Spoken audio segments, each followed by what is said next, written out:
Good evening बच्चों। आज हम 2023 में जो हाई स्कूल की परीक्षा में चित्रकला का प्रश्न पत्र आया था उसको देखेंगे कि किस प्रकार का प्रश्न पत्र आया था और हम आने वाली परीक्षा में अच्छे नंबर कैसे प्राप्त कर सकते हैं, उसके लिए किस प्रकार का प्रश्न पत्र आया था उसको हल करते हैं। और सर्वप्रथम देखते हैं इसका इंस्ट्रक्शन देखते हैं। तो ये 15 मिनट आपको मिलता है पढ़ने के लिए बेटा। उसके बाद इसमें सामान्य निर्देश दिया हुआ है, जिसमें एक चीज़ देखेंगे कि प्रश्न पत्र जो होता है खंड का, खा और गा 3 खंडों में विभक्त होता है। 3 खंड होते हैं, खंड का, खा और गा में विभक्त होते हैं। तीनों खंडों को हल करना है। अब करना क्या है, खंड का में जो है आलेखन कला तथा प्रावैधिक कला के 20 प्रश्न आएंगे, जिसमें से आपको या तो आलेखन कला का करना है या फिर प्रावैधिक कला का। उसके बाद क्या है, ओएमआर भरते समय बेटा सावधानी रखना, गलती न हो। गलती हो जाने पर किसी भी प्रकार का इरेजर या वाइटनर का प्रयोग नहीं करना है। फिर खंड खा में क्या करना है, आपको 3 विकल्प होंगे, या तो प्रकृति दृश्य चित्रण बनाना है, या फिर आलेखन बनाना है, या फिर प्रावैधिक कला। तीनों में से एक ही करना है। और खंड गा में स्मृति चित्रण आएगा, जिसमें से 2 चित्र बनाने होंगे। ठीक, तो हम बात करते हैं सबसे पहले ओएमआर में कैसे प्रश्न इस बार 2023 में आए थे। ये देखिए, पहला प्रश्न है,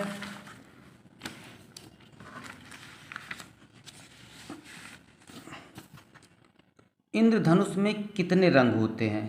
तो बेटा इंद्रधनुष में कितने रंग होते हैं, 7। इसको याद करने के लिए सबसे खास ट्रिक है बैनी आ हैप्पी नाल, बैनी आ हैप्पी नाल। ठीक, बैगनी, नीला, हरा, पीला, नारंगी और लाल। टोटल कितने हो गए, 7 हो गए। अगला क्वेश्चन देखते हैं। अगला क्वेश्चन है कि नीला रंग नेत्रों पर कैसा प्रभाव डालता है। तो नीला रंग नेत्रों पर ठंडा प्रभाव डालता है। ठीक, तीसरा क्वेश्चन, निम्न में से कौन प्राथमिक रंग है। तो ऑप्शन आपका है, प्राथमिक रंग कौन से हैं, जो मूल रंग कहे जाते हैं, प्राइमरी कलर कहे जाते हैं, मुख्य रंग कहे जाते हैं। ठीक, तो ये आपके ऑप्शन में ये जो बी ऑप्शन है लाल, ये सही होगा। फिर चौथा प्रश्न, किस नंबर की पेंसिल से खींची गई रेखा गहरी होती है। तो बेटा कि जैसे कि हम जानते हैं कि जो सामान्य पेंसिल होती है वो बी होती है, और जो कठोर पेंसिल होती है जो हल्की चलती है 2B गाढ़ी चलती है, और 2H उससे भी हल्की चलती है। तो प्रश्न पूछ रहा है कि किस नंबर की पेंसिल से खींची गई रेखा गहरी होती है। तो हमारा आंसर सी सही हो जाएगा, 2B। अगला क्वेश्चन देखते हैं कि लाल नीला रंग मिलाने से कौन सा रंग बनता है। तो जैसे कि हम लोग जानते हैं कि लाल और नीला रंग मिलाने से हमको बैगनी रंग मिलता है। तो ये ऑप्शन हमारा बी बैगनी रंग सही हो जाएगा। ठीक, अगला क्वेश्चन देखते हैं कि ओस्टवाल्ड कलर चार्ट में कितने रंग होते हैं। तो ओस्टवाल्ड कलर चार्ट में कितने रंग होते हैं, 8। ऑप्शन क्या सही हो जाएगा, ए। ठीक, और अगला प्रश्न हम देखते हैं, समांतर रेखाएं किसे कहते हैं। ऑप्शन 4 हमारे सामने है। तो जो 2 सीधी रेखाएं आपस में ना मिले, जैसे रेल की पटरी आपस में नहीं मिलती है, तो उसी को हम समांतर रेखा कहते हैं, कि जो 2 सीधी रेखाएं आपस में ना मिले। तो ऑप्शन हमारा क्या सही हो जाएगा, ए। अगला क्वेश्चन देखते हैं। अगला प्रश्न है कि सबसे महीन ब्रश निम्न में से कौन सा है। 4 विकल्प दिए हैं, तो 4 विकल्पों के अनुसार सबसे महीन क्या होगा, 1 नंबर विकल्प हमारा बी सही हो जाएगा। ठीक, अब हम आगे का प्रश्न देखते हैं। आगे के प्रश्न में क्या आया हुआ है। तो आगे का प्रश्न, किन 2 रंगों के मिश्रण से हरा रंग बनता है। तो हम जानते हैं नीला और पीला मिला के हरा बनता है, लाल और पीला मिला के नारंगी बनता है, लाल और नीला मिलाकर बैगनी बनता है। तो हरा रंग पूछ रहा, तो यहाँ पे ऑप्शन बी सही हो जाएगा, पीला और नीला मिला के हरा रंग बनता है। अब हम अगला क्वेश्चन देखते हैं, रेखा किसे कहते हैं। रेखा 2 बिंदुओं के बीच की दूरी को हम रेखा कहते हैं, हमने पढ़ा है। तो ये चीज़ें कौन सा विकल्प सही होगा, विकल्प बी, कि रेखा किसे कहते हैं, दो बिंदुओं के बीच की दूरी को। अगला प्रश्न देखते हैं, तटस्थ रंग कौन सा है। तटस्थ, तटस्थ कहो या फिर उदासीन रंग कहो या फिर न्यूट्रल कलर कहो, बात एक ही है। तो तटस्थ रंग कौन सा हो जाएगा, हमारा विकल्प ए सही हो जाएगा। तटस्थ रंग काला और सफ़ेद को कहते हैं। ठीक, अगला प्रश्न क्या है, बिना ब्रश की सहायता से कौन सा रंग लगाया जाता है। तो बिना ब्रश की सहायता से जल रंग तो ब्रश चाहिए, तैल रंग में भी ब्रश चाहिए, लेकिन पेस्टल है, जो पेस्टल रंग में ब्रश की आवश्यकता नहीं होती, सीधी वो लगाया जाता है। ठीक, ये अस्थाई होते हैं, इनके कलर जो अस्थाई होते हैं, इनको स्थायी करने के लिए हम फिक्सेटिव लगाते हैं। ठीक, अगला प्रश्न क्या है, प्रश्न संख्या 13, निम्न में से सबसे अधिक मोटा ब्रश कौन सा है। विकल्प 6 नंबर, 1 नंबर, 2 नंबर और 4 नंबर। तो ये विकल्प के अनुसार हमारा क्या सही होगा, 6 नंबर का ब्रश सबसे मोटा हो जाएगा। ठीक, अगला प्रश्न है, सूर्योदय के समय क्षितिज रंग कैसा होता है। बैगनी, पीला, नारंगी या लाल। तो क्षितिज के समय क्षितिज रंग, सूर्योदय के समय क्षितिज रंग कैसा होता है, नारंगी जैसा। ठीक, अगला प्रश्न, कौन सा आकार आलेखन के लिए उपयुक्त नहीं है। तो वर्ग, वर्ग में भी हम आलेखन बना सकते हैं जिसकी चारों भुजाएं बराबर हों।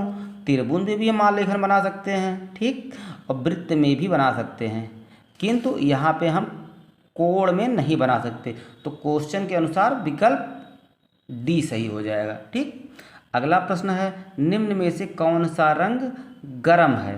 तो देखते हैं कौन सा रंग गर्म है। तो आसमानी, लाल, नीला या धानी। तो हम जानते हैं कि लाल रंग गर्म होता है और नीला रंग ठंडा होता है। प्रश्न पूछ रहा है कौन सा रंग गर्म है, तो ऑप्शन हमारा बी सही हो जाएगा।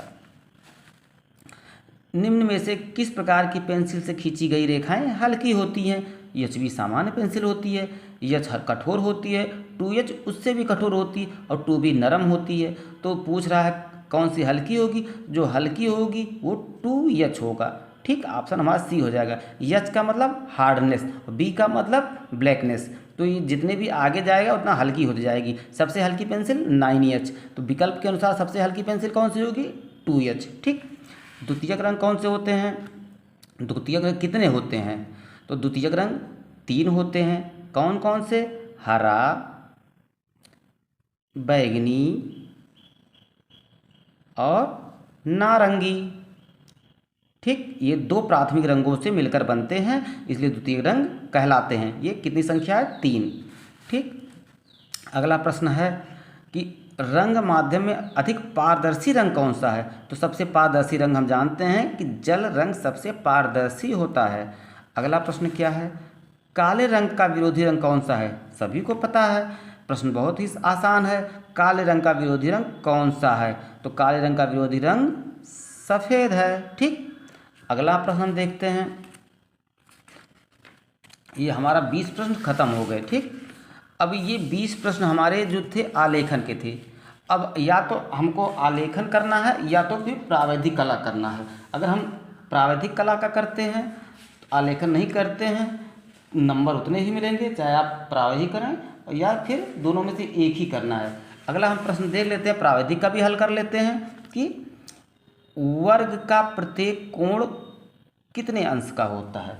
तो जैसे जानते हैं कि वर्ग, वर्ग का मतलब हो गया जिसकी चारों भुजाएं बराबर हों। तो इसका प्रत्येक कोण कितना, यही पूछ रहा, प्रत्येक कोण कितने अंश का होता है। तो ये प्रत्येक कोण कितने का होता है, 90 अंश का होता है। तो हमारा बी आंसर सही हो जाएगा। ठीक, अगला प्रश्न पूछ रहे हैं, वर्ग के आंतरिक कोणों का योग कितना होता है। तो वर्ग जैसे हम जाने कि 90-90 का होता है, तो वर्ग का आंतरिक कोण पूछ रहा, तो 90 ये, 90 ये, 90 ये, 90 ये, तो कितना हो जाएगा, 9 चौक 36, 360 अंश।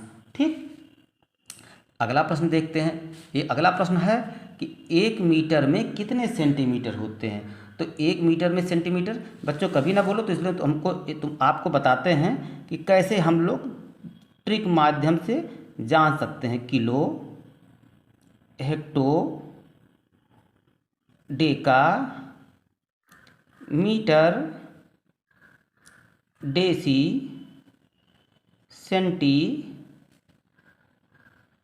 मिली। ठीक, इसको एक क्रमबद्ध से बेटा याद कर लो और इसको याद कर लो, कुछ भी आएगा तो आप इससे ही जान जाओगे। अब ये पूछ रहा है कि 1 मीटर में कितने सेंटीमीटर होते हैं, तो मीटर कहाँ लिखा है, ये है, और सेंटी कहाँ, ये लिखा है। तो यहाँ से हम गिनते हैं, इकाई, मीटर ही पूछ रहा ना 1 मीटर में, तो इकाई, दहाई, सैकड़ा, तो 100, 1 मीटर में कितने हो गए, 100 सेंटीमीटर। अब ऑप्शन में देखते हैं 100 सेंटीमीटर कहाँ पे है, हमको ऑप्शन 100 सेंटीमीटर, ऑप्शन ए में सही है। तो हमारा ऑप्शन क्या सही हो गया, ए, 100 सेंटीमीटर। ठीक, अगला प्रश्न देखते हैं, वृत्त का आकार कैसा होता है। जैसे जानते हैं कि वृत्त का आकार गोल होता है, ये त्रिभुज हो गया, ये वृत्त हो गया, ये वर्ग हो गया और ये आयत हो गया। ठीक, अगला प्रश्न देखते हैं, समबाहु त्रिभुज का प्रत्येक कोण कितना होता है। समबाहु त्रिभुज का जो प्रत्येक कोण क्या, समबाहु का मतलब जिसकी तीनों भुजाएं बराबर हों। ठीक, तो इसकी क्या होता है, इसका प्रत्येक कोण होता है 60 अंश की, 60 अंश किस ऑप्शन में, ऑप्शन संख्या ए में है। ठीक, अगला प्रश्न देखते हैं कि निम्न में से कौन सरल कोण है। सरल कोण कौन सा है, 180 अंश, 180 अंश को क्या कहते हैं, सरल कोण। ठीक, अगला प्रश्न देखते हैं, अगला प्रश्न है, निम्न में से कौन सा युग्म समपूरक कोण है। कौन सा युग्म समपूरक कोण है, तो समपूरक कोण कौन सा हो सकता है, ऑप्शन के हिसाब से 40, 30, 70 हो जाएगा, ये 60, 55, 115 हो जाएगा, और 30 और 60, 90, 20, 60, 80, तो 30, 60, 90, 90 अंश, तो ये हमारा ऑप्शन सी सही हो जाएगा। ठीक, 8वां क्वेश्चन देखते हैं, निम्न में कौन सा आकार पंचभुजाकार है। इसमें से आसान सत्य है कि हमको इसमें ऐसे चित्र देख रहे हैं कि जिसमें 5 भुजाएं हैं, इसमें 4 हैं, इसमें भी 4 भुजाएं, इसमें देखते हैं तो 5 भुजाएं, 1, 2, 3, 4, 5, तो हमारा ऑप्शन क्या सही हो जाएगा, सी सही हो जाएगा। ठीक, और अगला क्वेश्चन है, 2 बिंदुओं को मिलाने वाली कितनी रेखाएं खींची जा सकती हैं। 2 बिंदुओं को मिलाने, एक बिंदु यहाँ, एक बिंदु यहाँ, तो कितनी खींची जा सकती है, एक, ऑप्शन क्या सही हो जाएगा, एक। निम्न में से अधिक कोण कौन सा है। निम्न में से अधिक कोण कौन सा है, तो जैसे कि हम जानते हैं कि 90 अंश से बड़ा लेकिन 180 अंश से कम अगर कोई कोण है तो उसको क्या बोलते हैं, अधिक कोण, तो हमारा ऑप्शन ए सही हो जाएगा। ठीक, अब अगला क्वेश्चन देखते हैं, 1 मीटर में कितने डेसीमीटर होते हैं। 1 मीटर में कितने डेसीमीटर होते हैं, तो 1 मीटर में डेसीमीटर पूछ रहा, 1 मीटर में डेसीमीटर, तो यहाँ पे हमने अभी लिखा था ना मीटर, 1 मीटर में कितने डेसीमीटर, तो इकाई, दहाई, तो 1 मीटर में कितने हो गए, इकाई, दहाई, 10 सेंटीमीटर, 10 मीटर, तो ऑप्शन में 10 कहाँ है, 1 मीटर में 10 डेसीमीटर होते हैं। ठीक, सही। अगला क्वेश्चन पढ़ते हैं, अगला क्वेश्चन है, किसी त्रिभुज के अंतःकोणों का योग होगा, तो किसी भी त्रिभुज के अंतःकोणों का योग होगा 2 समकोण के बराबर। ठीक, अगला क्वेश्चन, 12 क्वेश्चन हो गए, 20 क्वेश्चन आलेखन में भी आते हैं और 20 क्वेश्चन प्रावैधिक में भी आते हैं, दोनों में से एक ही करना रहता है, जो भी आपकी इच्छा हो वो कर लीजिए। ठीक, अगला हम क्वेश्चन नंबर संख्या 13 देखते हैं कि 1 डेसीमीटर में कितने सेंटीमीटर होते हैं। तो अभी हमने देखा था क्वेश्चन क्या पूछ रहा, 1 डेसीमीटर में कितने सेंटीमीटर होते हैं। अब हमको ये देखना है कि डेसी के कितने बगल बैठा है सेंटी, तो डेसी के बगल बैठा है इकाई, दहाई, तो कितने हो गए डेसी के बगल सेंटीमीटर, तो इकाई, दहाई, 10। ठीक, 1 डेसीमीटर में कितने सेंटीमीटर होते हैं, तो हो गया आंसर हमारा 10।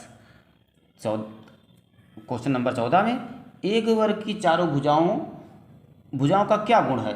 तो जैसे हम जानते हैं कि वर्ग में चारों भुजाएं बराबर होती हैं, तो हमारा सभी भुजाएं बराबर, मतलब ऑप्शन हमारा ए सही हो गया। अब हम देखते हैं प्रश्न संख्या 15। ठीक, प्रश्न संख्या 15 में क्या है, किसी समबाहु त्रिभुज के लिए कौन गुण लागू नहीं होता है, नहीं लागू होगा। तो भाई कौन समबाहु त्रिभुज, जिसकी भुजाएं बराबर हों, तो त्रिभुज के अंतःकोण बराबर होंगे। भाई जब भुजाएं बराबर हैं तो अंतःकोण बराबर होंगे। त्रिभुज के तीनों भुजाएं बराबर हों, ये भी सही बात है कि तीनों भुजाएं बराबर हैं। त्रिभुज का प्रत्येक बहिष्कोण 120 का होगा, ये भी सही है, और त्रिभुज का प्रत्येक बहिष्कोण 110 का होगा, तो ये ऑप्शन डी होना चाहिए। अच्छा, अब प्रश्न संख्या 16 बताना। प्रश्न 16 संख्या 16 में क्या है, कौन सी पेंसिल से खींची गई रेखा सामान्य होगी। तो सामान्य पेंसिल कौन सी होती, हार्ड, एच मतलब हार्ड, और एच भी होता है सामान्य पेंसिल। 2H हल्की चलेगी और बी गाढ़ी चलेगी, काली चलेगी ये। तो ऑप्शन हमारा 16 का ये बी हो जाएगा, एच बी। समबाहु त्रिभुज कौन सा है, समबाहु चित्र दे दिया गया है इसमें, उसको बताना है कि समबाहु त्रिभुज कौन सा है जिसकी तीनों भुजाएं बराबर हो। तो देखिए ये इसमें देख रही है ना कि तीनों भुजाएं बराबर है, तो ऑप्शन संख्या ए सही हो जाएगा। सबसे गाढ़ी पेंसिल कौन सी होगी, ऑप्शन में 2B, 6B, बी और 4B। तो सबसे गाढ़ी पेंसिल कौन सी होगी, 6B। ठीक, अगला प्रश्न है, 1 डेसीमीटर में कितने मिलीमीटर होते हैं। 1 डेसीमीटर में कितने मिलीमीटर होते हैं। तो ऑप्शन क्या सही हो जाएगा, 1 डेसीमीटर में 100 मिलीमीटर होते हैं। 1 किलोमीटर में कितने डेसीमीटर होते हैं, तो 1 किलोमीटर में 10,000 डेसीमीटर होते हैं। अगर आप क्रम से kilo, hecto, deca, metre, deci, centi milli इसको याद कर लेंगे तो कुछ भी आएगा। सारे प्रश्न आप इस प्रश्न से, इस लाइन से ही आप याद कर सकते हैं। तो आपको ये वीडियो कैसा लगा, अच्छा लगा तो लाइक, सब्सक्राइब एंड शेयर करें। जय हिंद, जय भारत।